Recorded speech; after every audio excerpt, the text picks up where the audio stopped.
Main stream সোসাইটিকে দেখানো যে এরা আসলে কিছুই জানে না, এরা কিছুই জানে না, এরা মূর্খ, এদের তাসাউফ এরকম, এরা পীর পীর বলে বলে ব্যবসা করে, এদের যে ওয়াজি বক্তা আছে তারা সত্যিকার অর্থে এলমি রাখে না। সামগ্রিক কথাবার্তা বলে গত 15 বছরে আহলুস সুন্নাহ ওয়াল জামাতকে বাংলাদেশের মেইন স্ট্রিম সোসাইটি থেকে না করে দেওয়া হয়েছে। মেইন স্ট্রিম সোসাইটিতে কিন্তু আপনি নাই। চট্টগ্রাম বিশ্ববিদ্যালয়ে আপনার প্রফেসর কয়জন আছে? ঢাকা বিশ্ববিদ্যালয়ে আপনার প্রফেসর কয়জন? চট্টগ্রামের যারা এলিট সোসাইটি, শিক্ষিত সমাজের মসজিদ, আমাদের খতিব কয়জন? আমাদের সেমিনার স্পিকার কয়জন? এগুলা সব আমাদের মাথায় রাখতে হবে। মানে মেইন স্ট্রিম সোসাইটি থেকে আমি না হয়ে গেছি, আমি আর মেইন স্ট্রিম সোসাইটিতে নাই। মেইন স্ট্রিম সোসাইটি আমাকে বিশ্বাসই করে না, বুঝতে পেরেছেন? যাদের ঘরানার মধ্যে হুজুর আল্লামা কুতুব শাহ মালিক শাহ রহমাতুল্লাহ আলাইহির মতো এত বড় ওলি, যাদের ঘরানার মধ্যে শেরে বাংলার মতো বাঘ, যাদের ঘরানার মধ্যে জালালউদ্দিন আল কাদেরীর মতো সুদী আলেম, যাদের ঘরানার মধ্যে মুফতি মিল্লাত নঈমি সাহেব হুজুরের মতো মুফতি, যাদের ঘরানার মধ্যে হাশিমি সাহেব হুজুরের মতো মুত্তাকি পরহেজগার তাফাক্কুহ ফিদ্দীন রাখনেওয়ালা আলেম, তারা এত নিচে নেমে গেল কেন? আপনারা বুঝতে পেরেছেন? আমরা প্রপাগান্ডার মধ্যে হেরে গেছি। এখন আমাদের মেসেজ কি? আজকের পর থেকে আপনি প্রপাগান্ডাকে প্রপাগান্ডা দিয়ে ঠেকাইতে হবে। আমি আর একটা এক্সাম্পল দেই।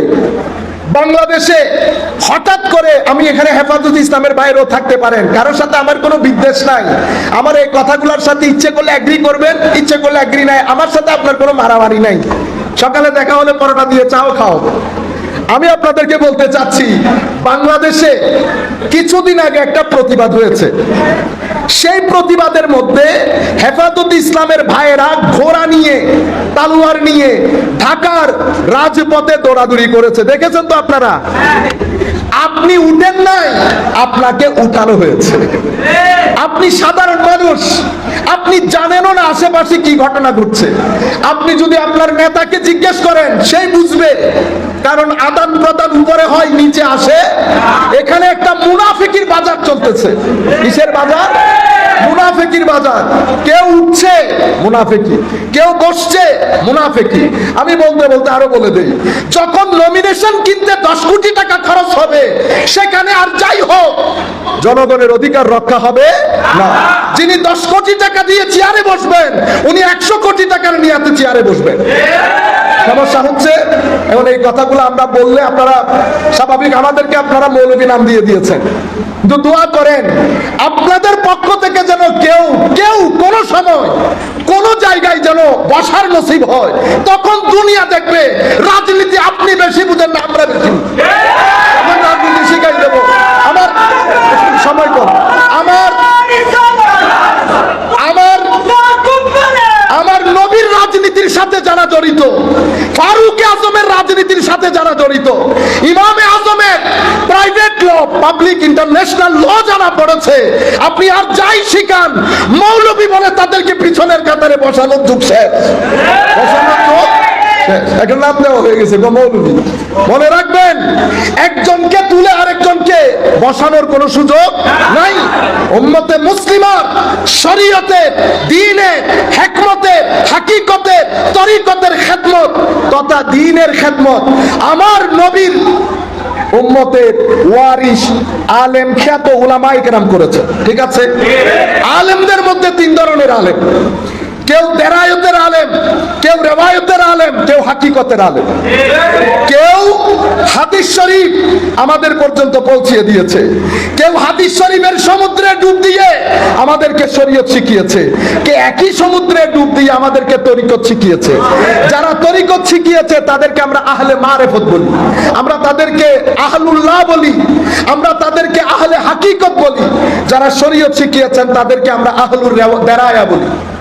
যারা রেওয়ায়াত শিখিয়েছেন তাদেরকে আহলুর রেওয়ায়া বলে। কেউ মুহাদ্দিস, কেউ মুফতি, কেউ ওয়ালি, তিনজন মিলে দ্বীনের খেদমত করেছে। শরীয়তের একজন পিঠ হলে আরেকজন পেট, আপনি পিঠকে পেট থেকে যেমন আলাদা করতে পারবেন না, অনুরূপ ভাবে একজনকে তুলতে গিয়ে আর বাকি দুইজনকে সমুদ্রের পৃষ্ঠে দিতে পারবেন এই কাজ বন্ধ হতে হবে, এই কাজ বন্ধ হতে হবে। আমি আপনাদেরকে যে জিনিস বোঝাতে চাচ্ছি, সমাজের মধ্যে যখন মুনাফিকি ঢুকে যায় রন্ধ্রে রন্ধ্রে, সব জায়গায় বক্তার বক্তব্য, লেখকের লিখনি, সব জায়গার মধ্যে যখন নেফাকত ঢুকে যায়, আমার নবী এই নেফাকতের ইমেজটাকে সামনে রেখে বলেছেন, উম্মত সময় আসবে সকালের মুমিন বিকাল হতে হতে কাফের হয়ে যাবে। কেন কাফের হবে? তো সামান্য দুনিয়াদারির জন্য দিন বিক্রি করে দেবে। এখন গোড়া নিয়ে দৌড়াইলেন আপনি। আপনি মনে করছেন কি?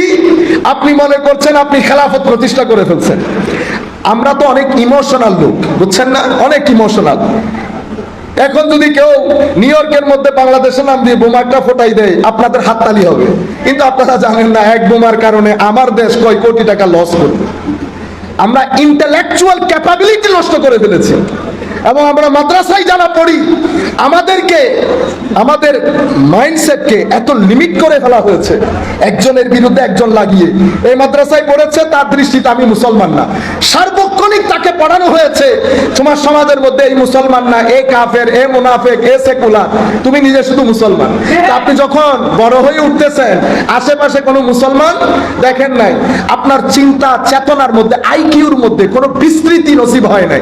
As a result of this, যেই মাদ্রাসা থেকে গাজালি বের হতো, সেই মাদ্রাসা গাজালি তো দূরের কথা, মসজিদের খতিব পর্যন্ত বের হচ্ছে না সেই মাদ্রাসা থেকে।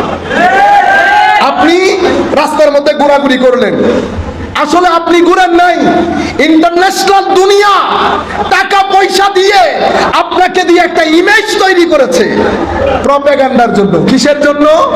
প্রপাগান্ডা। এটাকে বলে আর্ট, মানে অসত্য, হাফ সত্য, ফলস। একটা নিউজকে আইটেম করে কিছু মানুষের মাধ্যমে অ্যাক্ট করে সমাজের মধ্যে, পৃথিবীর মধ্যে বিক্রি করে, সেটার মাধ্যমে একটা রাষ্ট্র পর্যন্ত, একটা সভ্যতা জ্বলে পুড়ে ছারখার হয়ে যায়। বাংলাদেশের বিরুদ্ধে প্রপাগান্ডা করতে করতে ইমেজ তৈরি হয়েছে না? সাকসেসফুল তো। আলটিমেটলি এখন সেই প্রপাগান্ডা আল্লাহ পাক জানে কোথায় গিয়ে শেষ হয়। বুঝতে পেরেছেন? আমরাই কিন্তু part and parcel of that propaganda. আমরা বুঝতে পারছি না, কারণ আপনি যাকে আপন মনে করছেন সে আপনার আপন না, তার কাছে কোনো আপন পর নাই, তার কাছে কোনো আপন পর। জানাজা আমি পড়বো, আপনার বাইরে থেকে কেউ আসবে না পড়তে। আপনারা বুঝতে পেরেছেন? ইন্টারন্যাশনাল দুনিয়ায় থেকে আইটেম বানিয়েছে, পৃথিবীকে দেখিয়েছে, দেখেন মৌলবীদের কাজ। এদেরকে যদি ক্ষমতা দেওয়া হয়, এরা পৃথিবীকে বসবাসের অযোগ্য করে ফেলবে। ইমেজ তৈরি হয়ে গেছে। এখন আপনি ব্ল্যাক লিস্টেড হয়ে গেছেন। এখন হয়েছে কি, দাড়ি আর পাঞ্জাবি রেখে আপনি গেলেন আমেরিকায়, আপনি গেলেন ইউরোপের কোন দেশে, আপনাকে পুরা লাইন থেকে আলাদা করে ফেলেছে। কেন? ওই এই ইমেজের কারণে। কিসের কারণে? ওই প্রপাগান্ডার কারণে। এখন সুফিয়ায়ে কেরাম, আউলিয়ায়ে কেরাম, হুজুর মালিক শাহ রহমতুল্লাহ আলাইহি, এখন উনাকে প্রেজেন্ট কিভাবে করবেন? আপনি মনে রাখবেন, প্রত্যেক আল্লাহর ওলি কিছু কথা থাকে, যেই কথাগুলো বাহ্যিকভাবে যদি আপনি দেখেন শরীয়ত বিরোধী মনে হবে, কিন্তু ভিতরে যদি আপনি দেখেন আপনাদের মনে হবে পাক্কা তৌহিদের কথা। এগুলাকে বলে সাতহিয়াতে সুফিয়া। কি বলে? আরবির মধ্যে শিন ত, সাতহিয়াতে সুফিয়া। এটা ইমাম তুসি, ওনার একটা বিশ্ব বিখ্যাত তাসাউফের কিতাব আছে। ইমাম তুসি হুজুর গৌসুল আজমেরও আগের। হুজুর গৌসুল আজমেরও প্রথম যুগের আল্লাহর ওলি। মানে প্রথম যুগ বলতে বায়জিদ বুস্তামি, ফুদাইল ইবনে ইয়াস, সারিউস সাকাতি, মারুফ আল কারখি, সাহাল তুস্তারি, জুন্নুল মাসরি, ইব্রাহিম ইবনে আদহাম, হযরতে জুনায়েদ আল বাগদাদি, ইনারা হচ্ছেন একেবারে প্রথম যুগের ওলি। ইনাদের পিঠের সাথে তাবেউত তাবিইনের পিঠ লাগানো। ইনাদের পরের ব্যাচ হচ্ছে ইমাম তুসি, ইমাম কুশাইরি, ইমাম দাতা গঞ্জ বখশ আলী হুজবেরি, এরা হচ্ছে পরের ব্যাচ। ইনাদের পরের ব্যাচ হুজুর গৌসুল আজম আব্দুল কাদের জিলানীর ব্যাচ। ইমাম তুসি ওনার লুমা কিতাবের মধ্যে সাতহিয়াতের একটা অধ্যায় আনেন, সেখানে উনি জুনাইদ বাগদাদির একটা কৌল নকল করেন, বর্ণনা করেন। জুনাইদ বাগদাদি বলেছেন বায়জিদ বুস্তামির যে সাতহিয়াত গুলো আছে, মানে বায়জিদ বুস্তামি কিছু কথা এমন বলেছেন যেটা বাহ্যিকভাবে যদি আপনি কথা বলতে যান শরীয়ত বিরোধী হবে, কিন্তু আপনি যদি ভিতরের দিকে যান আপনার মনে হবে এটা পাক্কা তৌহিদ, এটাই আসল তৌহিদ। এখন সেটা বুঝার জন্য চৌকো দরকার, সিনাও দরকার। এখন ওই চৌকো আমার নাই, ওই সিনও আমার নাই। আপনি যদি ওইটা ধরতে যান দুঃখে পড়ে যাবেন। তো হযরত ফুদাইল, হযরতে জুনাইদ বলছেন বায়জিদ বুস্তামির সাতহিয়াত গুলা ব্যাখ্যা করবে তারা যারা বায়জিদ বুস্তামির সেম লেভেলের অথবা উপরের, অথবা উপরের। হযরতে মালিক শাহ রহমাতুল্লাহ আলাইহি সহ অসংখ্য আউলিয়ায়ে কেরামের কিছু সাতহিয়াত আছে। আমাদের এখানে সংকট কেন তৈরি হয়, প্রপাগান্ডা রংলি কেন চলে যায়? চলে যায় এই কারণে আউলিয়ায়ে কেরামের কিছু কথা ইরফানি থাকে। কি থাকে? ইরফানি, বড় মারেফতপূর্ণ কথা। সেই কথাগুলো সাধারণ মজলিসের মধ্যে বলা জায়েজ নাই, কারণ এক আল্লাহর ওলির মজলিসের মধ্যে তিন ক্যাটাগরির লোক আসে। একেবারে সাধারণ শ্রেণী, শিক্ষিত শ্রেণী, বুদ্ধিজীবী শ্রেণী। ওনারা কথাগুলো বলার সময় কিছু কথা বলে ফেলেন, সেই কথাগুলো আমাদের উচিত সাধারণ মানুষের সাথে শেয়ার না করা। আমাদের সংকট কেন তৈরি হয়? আমরা সমস্ত কথা যার তার সামনে যখন তখন বলে ফেলি। বুঝতে পেরেছেন? গৌসে মুখতার, গৌসে মুখতার, এটা যদি আপনি সাধারণ শ্রেণীর সামনে বলেন তো সাধারণ শ্রেণী ভুল বুঝবে। কেন? কারণ এই শব্দটা ব্যাখ্যা করার জন্য যতটুকুন মারেফতের জ্ঞান দরকার ততটুকুন জ্ঞান আমার নাই। কেন? জ্ঞান তিন ক্যাটাগরির মাধ্যমে আমার সিনার ভিতরে ঢুকে। আলেম তিন ধরনের হয়।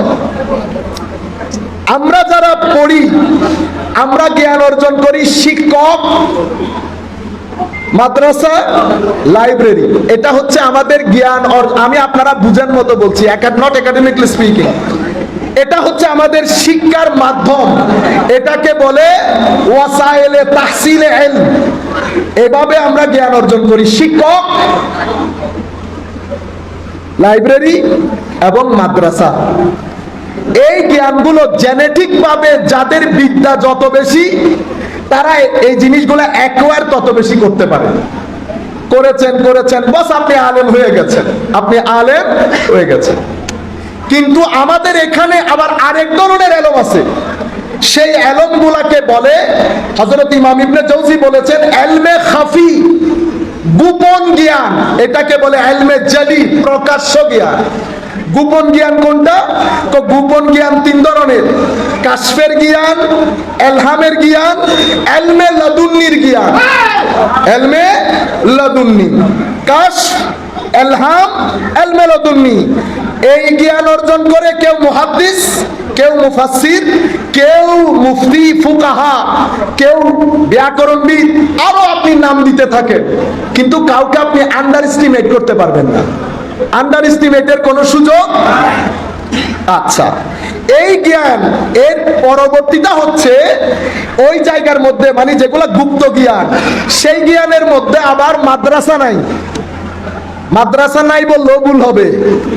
সেই মাদ্রাসাটাকে আমরা তরিকতের বিদ্যালয় বলি, তবে সেখানে কোনো বইপত্র নাই। সেই প্রথম জ্ঞান অর্জনের মাধ্যম হচ্ছে আকল, চোখ, কান, নাক, জিহ্বা এবং হাত, আকল এবং হাওয়াসে খামসা, এর বাইরে না। আর দ্বিতীয় জ্ঞান অর্জনের মাধ্যম হচ্ছে কলব। কি জিনিস? কলব।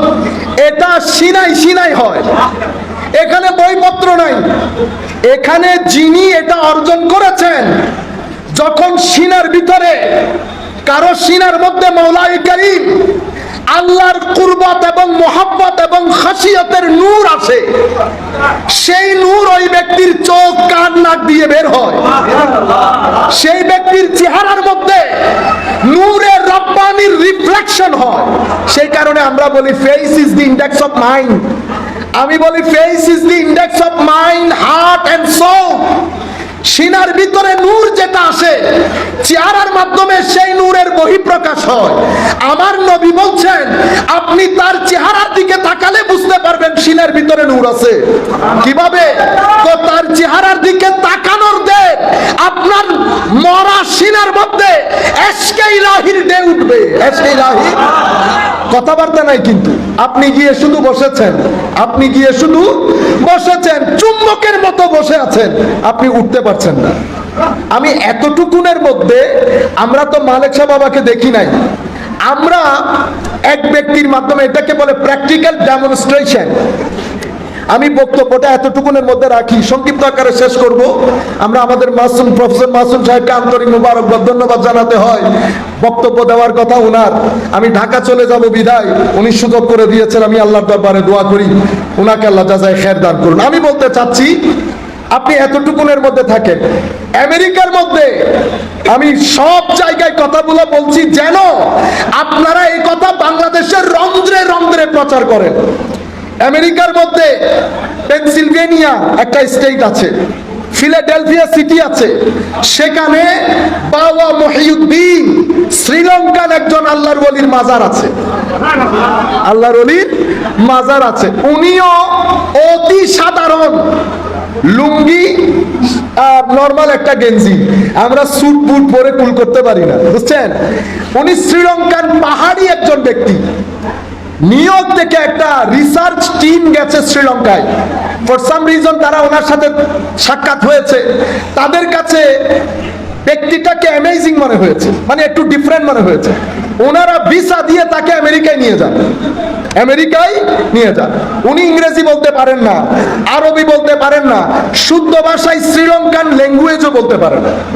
তারা কেমনে কেমনে খুঁজে খুঁজে শ্রীলঙ্কার এক মহিলা বের করেছে নিউ ইয়র্ক ইউনিভার্সিটি থেকে। উনিও তখন পিএইচডি করতেছিলেন সেখানে। মহিলার কাজ হচ্ছে ইনি কি বলেন সেটা তাদেরকে ট্রান্সলেট করে শোনানো। আল্লাহর ওলিদের কাজ দেখেন। এখান থেকে আমি হিকমতের আয়াতগুলো এই কারণে পড়েছি। এলম দিয়ে যদি কথা বলেন ফিতনা হবে। কি হবে? ফিতনা হবে। এলমের মধ্যে ফতোয়া থাকে, এলমের মধ্যে ডিবেট থাকে, এলম নিজেকে তুলে ধরতে চায়, এলম মুস্কি হাসি দিয়ে আরেকজনকে ছোট করতে চায়, এলম মানুষের মধ্যে আমিত্বের প্রকাশ করে নিজেকে প্রতিষ্ঠিত করতে চায়। এগুলা সব কিছুর কারণে আমাদের এখানে ফিতনা হয়। কিন্তু এলমের সাথে যদি হিকমত থাকে সেখানে আর ফিতনা হয় না। কেন? এলম যখন ম্যাচিওরড হয়, এলমের সাথে যখন সিজদার নূর যোগ হয়, এলমের সাথে আলেমে রব্বানির সুহবত যখন যোগ হয়, আমল যখন যোগ হয়, রাতের সিজদা যখন যোগ হয়, এলমের সাথে আল্লাহ রাব্বুল আলামিনের সৃষ্টির খেদমত যখন যোগ হয়, ইখলাস যখন যোগ হয়, ভদ্রতা নম্রতা যখন যোগ হয়, আখলাকে মুহাম্মদী যখন যোগ হয়, ইলম তখন ম্যাচিওরড হয়ে হিকমতে পরিণত হয়। ইলম যখন হিকমত হয়, আলেমকে বলছে তুমি পড়াও, পড়ানি পর্যন্ত ঠিক আছে, কিন্তু দ্বীনের দাওয়াত দিতে যাও না। দ্বীনের দাওয়াত কারা দেবে? তো দ্বীনের দাওয়াত শুধু হিকমত সম্পন্ন আলেমরা দেবে। উদউ ইলা সাবিলে রাব্বিকা বিল হিকমা, আল্লাহর রাস্তায় মানুষকে হিকমত দিয়ে আহ্বান করো। কেন? তো হিকমতের মধ্যে ফিতনা নাই। সেই জন্য কোন আল্লাহর ওলির দরবার থেকে কখনো ফিতনার সৃষ্টি হয় নাই। আল্লাহ যখন লুকমান আলাইহিস সালামের কথা বলেছে যে লুকমান তার সন্তানকে ওয়াজ করেছে, তখনই আল্লাহ বলছেন ওয়ালাকাদ আতাইনা লুকমানাল হিকমা, আমি লুকমানকে হিকমত দান করেছি। ওই হিকমত দিয়ে লুকমান তার ছেলেকে ওয়াজ করেছে। ওয়াজের জন্য হিকমত ফরজে আইন, বক্তব্যের জন্য এলম যথেষ্ট। বক্তব্যের জন্য, পড়ানোর জন্য এলম ঠিক আছে। as far as দাওয়া ইলা দ্বীন is concerned, you must have to have hikmah, wisdom, without which you will only create fitna and sedition within the Muslim community or in the Muslim community. আপনি শুধুমাত্র যদি এলম দিয়ে আহ্বান করেন, ফিতনা সৃষ্টি, যেটা বর্তমানে হচ্ছে। কেন? কারণ এলম ফতোয়া চায়, এলম নিজের জাহির চায়, এলম বের হয়ে আসতে চায়। সেই কারণে ঈমানকে এলম আর আমলের উপর ভিত্তি প্রস্তর স্থাপন করা হয় না। ঈমানের ভিত্তি স্থাপন করা হয়েছে আদব এবং মহব্বতের উপর। আদব এবং মহব্বতের উপর। যদি এলমের উপর ঈমানের ভিত্তি প্রস্তর স্থাপিত হইতো, আমার নবীকে আল্লাহ মক্কা শরীফে না পাঠিয়ে রোমান এম্পায়ারে পাঠাইতো। কারণ এলমের দিক থেকে, বিজ্ঞানের দিক থেকে রোম মক্কা শরীফ থেকে অনেক এগিয়ে ছিল। কিন্তু আমার আল্লাহ দ্বীনের ভিত্তিকে এলম আর আমলের উপর রাখে নাই। এলম আমল ঈমানকে পলিশ করে ঠিক, সৌন্দর্য বর্ধন করে ঠিক, আল্লাহুম্মা সাল্লি আলা বর্ধন করে ঠিক, কিন্তু ঈমান মৌলিকভাবে বেড়ে উঠে যদি আদবের আবহাওয়া থাকে, মহব্বতের মাটি থাকে। বুঝতে পেরেছেন? মহব্বতের মাটি এবং আদবের আবহাওয়া থেকে যখন কথা বলবেন, ফিতনা হবে না। ফিতনা হবে মহব্বতের মাটি, আদবের আবহাওয়াওয়ালা লোক কখনো শানে রিসালতে, কখনো মদিনার সাথে সম্পৃক্ত একটা জর্রার সাথেও বিয়াদবিমূলক আচরণ করতে পারবে না। বুঝতে পেরেছেন? আমার মা শুয়েছে ওই খাটে, আমার মা ব্যবহার করেছে ওই লুটা, ওই বদনা, আমি এটা সামলায় রাখবো না। আপনার কাছে 2 টাকার জিনিস হতে পারে, আমার কাছে লাখ টাকার জিনিস। আদব এবং মহব্বত। তো আমি বাবা মহিউদ্দিন, ওনারা জানতেনও না মেইন স্ট্রিম আমেরিকান সোসাইটির ভিত্তিপ্রস্তর নষ্ট করে দিবে এক বাবা মহিউদ্দিন। গেছে ওখানে, কোনো দাওয়াত নাই, তাবলীগ নাই, উনি সময় সময় ওযু করে। অনেক মানুষজন হয়ে গেছে American main stream, doctor, scientist, lawyer, কোনো সাধারণ মানুষ, এশিয়ান মানুষ না। তো একজন জিজ্ঞেস করতেছে, বাবা এটা কি করেন? কয়টা ওযু করি। সুফিয়ায়ে কেরামের তর্জ তরিকা দেখেন দাওয়াতে। আমি করতে পারবো? হ্যাঁ করতে পারবেন। আমি হলে বলতাম বেটা আগে লা ইলাহা পড়। ঠিক এরকম না? সেই জন্য এলম আর হিকমতের মধ্যে ফারাক আছে। তো করতে পারবে। তো তারা ওযু করছে, বাবা নামাজে দাঁড়াইছে। বাবা আমরা কি নামাজ পড়তে পারবো? হ্যাঁ পারবেন। তো বাবা নামাজ পড়তেছে, 1 দিন 2 দিন, সপ্তাহ যাইতে পারে নাই। বাবা এটা আপনি কি বলেন? এটা আমাদের ইসলামে ঢুকার মেইন গেট। কোনটা? লা ইলাহা ইল্লাল্লাহ মুহাম্মাদুর। আমি লা ইলাহা ইল্লাল্লাহ বললে এক ধরনের, আল্লাহর ওলিদের জবানে যখন লা ইলাহা হয়, সেটার তাসির আরেক ধরনের হবে। এই বাবার কথায় মানুষ আস্তে আস্তে ইসলাম কবুল করতে শুরু করলো। একজন করেছে, সে তার বন্ধুকে খবর দিয়েছে, বন্ধু তার বন্ধুকে খবর দিয়েছে, জটলা পাকাতে শুরু করেছে, মানুষ আসতে শুরু করেছে। এবার একটু একটু করে কারামত দেখাচ্ছেন। মানুষকে কি করার জন্য? দ্বীনের প্রতি অ্যাট্রাক্ট করার জন্য। একজন অ্যাক্সিডেন্ট হয়ে আমাদের নিউ ইয়র্কের ম্যানহাটনের একেবারে এসে ব্রঙ্কস একটা জায়গা আছে, ওখানে আসতে মেইন একটা ব্রিজ আছে, সেই ব্রিজ থেকে সে নিচে পড়ে যাচ্ছে আটলান্টিকের মধ্যে। সে আর কিছু না পেরে ডাক দিয়েছে, বাবা could you please help me. কারণ তার বন্ধুরা বলেছে বাবাকে সাহায্য করতে বলে বাবা সাহায্য করে। এটা তাদের কাছে তো আশ্চর্যের বিষয়, এত দূরে মানুষ সহযোগিতা কেমনে করবে? তবুও যেহেতু পড়ে যাচ্ছে, তো এটা বলেছে, বলার পর দেখে হাত একটা এসে ধাক্কা দিয়ে রাস্তার মধ্যে দাঁড় করিয়ে দিয়েছে। এক কারামতের মধ্যে 1000 লোক ইসলাম কবুল করেছে। এখন তারা মসজিদ প্রতিষ্ঠা করলো, পেনসিলভেনিয়াতে মসজিদ প্রতিষ্ঠা হলো।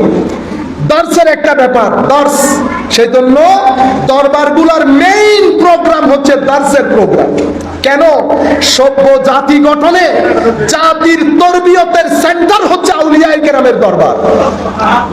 জাতির ঢাকা ইউনিভার্সিটি কখনো সভ্যতার আলো জ্বালাতে পারবে না যদি মসজিদ এবং খানেকা বন্ধ হয়ে যায়। কারণ ধরেন আপনি পলিটিক্যাল সায়েন্স পড়ছেন, ইকোনমিক্স পড়ছেন, ইকোনমিক্স কি করবে? ইকোনমিক্স সম্পদের প্রোডাকশন শিখাবে, ডিস্ট্রিবিউশন শিখাবে, কনজাম্পশন শিখাবে। ইকোনমিক্সের দায়িত্ব শেষ। ইকোনমিক আপনাকে আখলাক শিখাবে না। ইকোনমিক আপনাকে আপনার চরিত্র পরিবর্তনের কথা বলবে না। ইকোনমিক কখনো বলবে না লোভ করিস না, ভদ্র হো, বড়দেরকে সম্মান কর, ছোটদেরকে স্নেহ কর।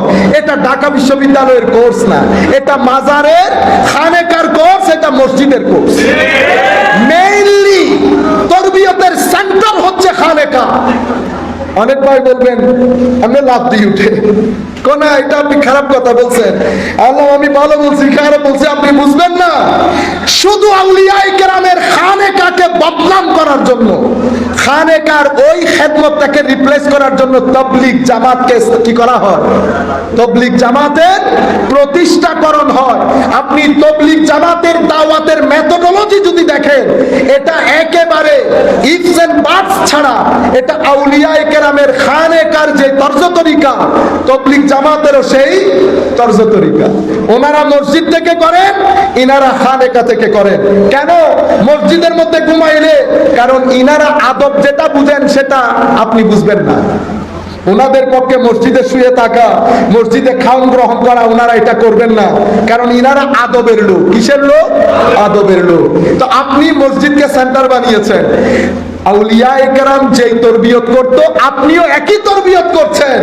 শুধু আপনার তরবিয়তের মাধ্যমে একজন উগ্রপন্থা অবলম্বন করে। সুফিয়ায়ে কেরামের তর্জ তরিকার মাধ্যমে কেউ উগ্রপন্থা অবলম্বন করে না। কিন্তু মাথায় রাখবেন, আপনার শিক্ষা ব্যবস্থার মধ্য থেকে যদি দ্বীন সরে যায়, তরবিয়ত সরে যায়, আখলাক সরে যায়, তাহলে মনে রাখেন সভ্যতা নিচে যাবে, জাতি আস্তে আস্তে। কারণ আপনি যখন সিনার খাদ্য বন্ধ করে দেবেন, তো সিনার ক্ষুধা লাগে না? সিনার যদি ক্ষুধা লাগে, সিনা প্রটেস্ট করা শুরু করবে। সিনার প্রটেস্ট যখন এক্সট্রিম পর্যায়ে চলে যাবে, জাতি ডিপ্রেশনের শিকার হবে। আপনি জাতিকে এগুলো একটার সাথে একটা ইন্টারলিঙ্ক, আপনি জাতিকে ডিপ্রেশন থেকে, অ্যাংজাইটি থেকে, ড্রাগ ডিলিং থেকে, ডিভোর্স থেকে, ক্রাইম রেট হাই হওয়া থেকে জাতিকে বাঁচাইতে পারবেন না। কেন? আপনি সিনার খাদ্য বন্ধ করে দিয়েছেন। ঢাকা বিশ্ববিদ্যালয় শুধু পেটের খাদ্যের ব্যবস্থা করে, সিনার খাদ্যের না। সিনার খাদ্যের ব্যবস্থা করে আউলিয়ায়ে কেরামের দরবার, খানেকা এবং মসজিদ। দুইটা যখন একসাথে করবেন, আপনি সভ্যতা গড়ে তুলতে পারবেন। অন্যথায় বিল্ডিং পাকা হবে, সভ্যতা হবে না। বাবা মহিউদ্দিন রহমতুল্লাহ আলাইহি, উনি একটা মজলিসে বসে কি কতগুলো বলতেন, ওই মহিলা অনুবাদ করতেন। মহিলা যদি অনুবাদে ভুল করতে গিয়ে আবার শুদ্ধ করে দিতেন, তুমি ট্রান্সলেট করো আবার। কিন্তু উনি ইংরেজি জানেন না। আমি যে গাড়িতে করে এসেছি, আমার কাছে এখন ওনার একটা বই আমি পড়তেছিলাম। এই ডিসকোর্স গুলার মাধ্যমে প্রায় ৭৫টা বই হয়েছে। কয়টা বই? ৭৫টা বই। আমার কাছে এখানে যেটা আছে প্রায় ৫২০ পৃষ্ঠার, বাসায় একটা আছে ৭৩৪ পৃষ্ঠার। এভাবে ৭৫টা বই হয়েছে। শুধু উনি ওই জ্ঞানের মধ্যে থেকে কি কতগুলা বলেন, এই কথাগুলা ট্রান্সলেট করে। আমি বইটা পড়ি আর চিন্তা করি, এই জ্ঞান উনি কোত্থেকে শিখলেন? এই জ্ঞান উনি কোত্থেকে শিখলেন? এখন এটা তো বইয়ের জ্ঞান না, এই জ্ঞান কোত্থেকে শিখলেন? কোরআন বলছে মূসা আলাইহিস সালামকে যখন আল্লাহ খিদিরের কাছে পাঠালেন, তখন মূসা আলাইহিস সালাম খিদিরের কাছে যখন গেলেন, খিদির বললেন, হুজুর আপনি আমার সাথে থাকবেন ঠিক, কিন্তু আমার জ্ঞানগুলো তো আপনি বুঝতে পারবেন না। আমার জ্ঞান আপনি, ও ভাই নবুয়তের জ্ঞানকে বলছে আপনি আমার জ্ঞান বুঝতে পারবেন না। ইন্নাকা লান তাসতাতিয়া মাইয়া সাবরা। কেন? কারণ আমার আল্লাহ বলছে আমি খিদিরকে আমার পক্ষ থেকে কিছু খাস জ্ঞান দান করেছি, যেই জ্ঞানকে উলামায়ে কেরাম বলেন ইলমে লাদুন্নি। ইলমে লাদুন্নি, যেটা মালিক শাহ রহমাতুল্লাহ আলাইহি এতক্ষণ পর্যন্ত আমাদের সাবেক মেয়র সাহেব যেগুলো শুনিয়েছেন, এটা ইলমে লাদুন্নি। এটা কোন জ্ঞান? হুজুর গৌসুল আজম আব্দুল কাদের জিলানী রাদিয়াল্লাহু তাআলা আনহু বলছেন, বান্দা যখন শুদ্ধ নিয়তে, সঠিক নিয়তে, ইখলাসের সাথে, ইশক, আদব, খৌফ, খশিয়তের সাথে আল্লাহ রাব্বুল আলামিনের কুরবত কামনা করে, আল্লাহ তার পাত্র অনুযায়ী, তার সামর্থ্য অনুযায়ী আল্লাহ তার ভিতরে একটা আয়না দান করেন। সেই আয়নার মধ্যে পুরা পৃথিবীকে সে হাতের তালু দেখার মতো দেখতে পায়। পুরা পৃথিবীকে হাতের তালু দেখার মতো দেখতে পায়। এটা আল্লাহ আগে যেমন দান করতেন এখনো দান করেন। মনে রাখবেন, কারামত এক এক সময় এক এক ধরনের হয়। আপনারা এখন বলেন না যে হুজুর জেডে ফাজা ওলিফা নজা, ঘটনা সেরকম না। আল্লাহ সমস্ত এলম তুলে ফেলেছেন এবং তুলে ফেলছেন, এবং কিছুদিন পরে আপনারা সমাজের মধ্যে দেখবেন যারা আলেম সেজে বসে আছে। আপনারা শুধু মাদ্রাসাগুলোর দিকে তাকান, আপনারা আগে এই পোস্টে কাকে দেখেছেন, বর্তমানে কাকে দেখছেন? আপনারা আপনাদের জানা মতো প্রতিষ্ঠানগুলোর দিকে চোখ বোলান। ইন্নাল্লাহ লা ইয়াকবিদুল ইলম ইনতিজাআন ইয়ানতাজিউহু মিনান নাস বাল ইয়াকবিদুল ইলমা বিকবদিল উলামা। আল্লাহ আলেমে দ্বীন বেরায়তের হোক, রিওয়ায়াতের হোক, হাকিকতের হোক, আল্লাহ এলমগুলা মালিক শাহ রাহমাতুল্লাহ আলাইহির ইন্তেকাল মানি হাকিকতের জ্ঞানকে আল্লাহ কি করে ফেললেন? তুলে ফেললেন। শরীয়তের হাসিনী সাহেব হুজুরের ইন্তেকাল, আল্লাহ শরীয়তের বড় আলেম জমিন থেকে তুলে ফেললেন, রিওয়ায়াতের বড় আলেম জমিন থেকে তুলে ফেললেন। এভাবে এলম উঠে যাবে, প্রত্যেক জায়গায় মূর্খতা ছেয়ে যাবে। সেই কারণে আমাদের মতো লোক মাহফিলের প্রধান বক্তা। মাহফিলে আমি আসার সময় চিন্তা করি, আগে যখন আমরা মাহফিলে যেতাম, আগে বলতো হুজুরাই হুজুরাই হুজুরাই দিবে হন, এটা হাসমিশা হুজুরাইতে ইয়া হতো হুজুরাই হুজুরাই আইতে হন হতি। আমি কোনো আগামাতা খুঁজে পাই না। আমি ইংল্যান্ডে ছিলাম, আমাকে এক আফ্রিকান ছেলে জিজ্ঞেস করতেছে, হুজুর আপনার দৃষ্টিতে সবচেয়ে বড় কিয়ামতের আলামত কোনটা বর্তমানে, sign of the day of judgment? আমি বলতেছি আশেপাশে দেখে, আমি বলতেছি আমার কাছে আমি হইলাম কিয়ামতের সবচেয়ে বড় আলামত। তো কেমনে আল্লাহ কিয়ামত যদি কাছে না আসতো, তো আমার মতো জাহেল কেমনে মিম্বরে রাসূলের মধ্যে বসে কথা বলে? বুঝতে পেরেছেন? মিম্বরে রাসূলের একটা হাইট আছে না, একটা প্রেস্টিজ আছে না, একটা স্ট্যান্ডার্ড আছে না, একটা কোয়ালিটি আছে না। যখন ওই জায়গার মধ্যে আমাদের মতো জাহেল মুরাক্কাব বসে কথা বলবে, তো ফান্তাজির ইসা কিয়ামতের অপেক্ষা করো। আপনারা বুঝতে পেরেছেন? তাহলে হযরতে খিদির, আমার বক্তব্য শেষের দিকে, হযরতে খিদির আলাইহিস সালামের মধ্যে যে জ্ঞান ইলমে লাদুন্নি, এটা কিভাবে অর্জিত হয়? কয়টা সিনার জ্ঞান, এটা কেমনে অর্জিত হয়? বান্দা যখন ভিতরের জমিন থেকে সমস্ত আগাছাগুলা বের করতে থাকে, আগাছাগুলা বের করতে থাকে, জমিনকে ধানের জন্য তৈরি করে আপনারা আগাছা বের করেন না, সেখানে আপনারা এরপরে সার দেন। বান্দা আগাছা পরিষ্কার করার পরে যখন মহব্বতের পানি, আদবের পানি, খৌফ খশিয়তের পানি, ইখলাসের পানি, সবরের পানি, তাওয়াক্কুলের পানি, সিজদার পানি ঢালতে ঢালতে ঢালতে এমন অবস্থা হয়ে যায়, আমার আল্লাহ খুদ সেই ব্যক্তির দিকে দৌড় দিয়ে আল্লাহ আল্লাহর শান অনুযায়ী আসেন। আল্লাহ আল্লাহর শান অনুযায়ী সেই ব্যক্তির দিকে দৌড় দিয়ে আসেন। কেন? কারণ উনি নিজের তাহারাত, পবিত্রতা মেনটেন করেছেন। ইন্নাল্লাহা ইউহিব্বুত তাওয়াবিন ওয়া ইউহিব্বুল মুতাতাহহিরিন। আল্লাহ পবিত্রতা অর্জনকারীকে ভালোবাসে। পবিত্রতা কয় লেয়ারের? পবিত্রতা 4 লেয়ারের। ইমাম গাজালি বলেছেন, একটা শারীরিক, একটা পঞ্চ ইন্দ্রিয়ে, একটা আপনার ভিতর জগতে, আর একটা ভিতরের ভিতরে। একটা তো ভিতর, আর একটা ভিতরেরও ভিতর। আপনারা বুঝতে পারেন না? এগুলো আম আছে না, আম, আমের ভিতরে বুটি না, তো বুটির ভিতরে কিছু নাই, মগজ আছে না, বড়ই আছে না, বড়ই, বড়ই ভিতরে বিচি, বিচির ভিতরে মগজ। বড়ই হচ্ছে শরীর, বিচি হচ্ছে ফাল, আর বিচির ভিতরের মগজ হচ্ছে রু। বিচির ভিতরের মগজ হচ্ছে রু। আপনি প্রথমে বড়ই পরিষ্কার করলেন, অতঃপর বিচি পরিষ্কার করলেন, অতঃপর বিচির ভিতরের মগজ পরিষ্কার করলেন। 4 লেয়ারে বান্দা যখন নিজেকে পরিষ্কার করে পবিত্রতা অর্জন করে, আপনি আসতে হয় না তো, আমার আল্লাহ দৌড় দিয়ে সেই বান্দার কাছে আসে। আমার আল্লাহ দৌড় দিয়ে সেই বান্দার কাছে আসে। যখন আমার আল্লাহ বান্দার কাছে আসে, এক জমিনের মধ্যে বান্দা মালিক শাহ হয়, আরেক জমিনের মধ্যে বাবা মহিউদ্দিন। ইনাদের মাধ্যমে দ্বীনের দাওয়াতের কাজ হয়। কিসের কাজ? তো বাবা মহিউদ্দিনের মাধ্যমে গত 100, 150, 200 বছরের ইতিহাসে আমি আমার এক বন্ধু অন্য আকীদার, আমি তাকে ফোন দিয়ে জিজ্ঞেস করছি, বন্ধু দেখো আমাদের সাথে তোমাদের অনেক ইখতিলাফ হতে পারে, অনেক ইখতিলাফ, তুমি আমেরিকায় থাকো, তুমিও জানার কথা, তুমি বুকে হাত দিয়ে বলো আমরা সবাই মিলে এত বছর কাজ করে মেইন স্ট্রিম আমেরিকান কাউকে ইসলাম গ্রহণ করাইতে পেরেছি কিনা? Yes or no?